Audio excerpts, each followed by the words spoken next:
Good morning, welcome back to my daily blog.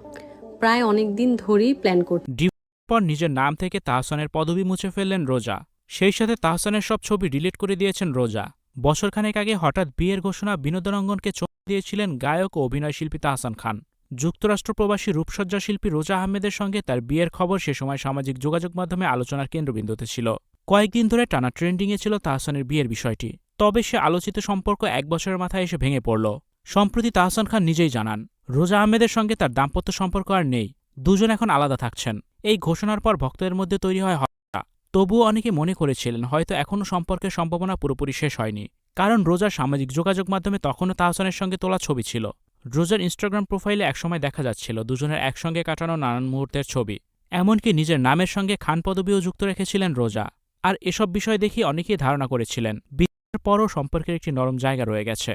তবে সে ধারণা এবার স্পষ্টচ্ছেদ পড়ল।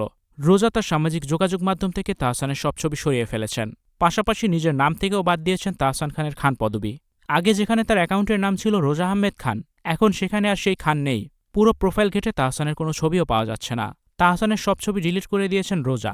২০২৫ সালের ৪ জানুয়ারি মাত্র ৪ মাসের পরিচয়ে রোজা আহমেদের সঙ্গে বিবাহবন্ধনে আবদ্ধ হন তাহসান খান। পেশায় রোজা একজন মেকআপ আর্টিস্ট। এক দশকেরও বেশি সময় ধরে তিনি বাংলাদেশ ও যুক্তরাষ্ট্রের ব্রাইডাল মেকআপ নিয়ে কাজ করছেন। নিউ ইয়র্কে তার একটি নিজস্ব প্রতিষ্ঠান রয়েছে। এর আগে ২০০৬ সালের ৩ আগস্ট অভিনেত্রী রাফিয়াত রশিদ মিথিলাকে বিয়ে করেন তাহসান খান। দীর্ঘ ১১ বছরের সেই দাম্পত্য জীবনের ইতি ঘটে ২০১৭ সালে।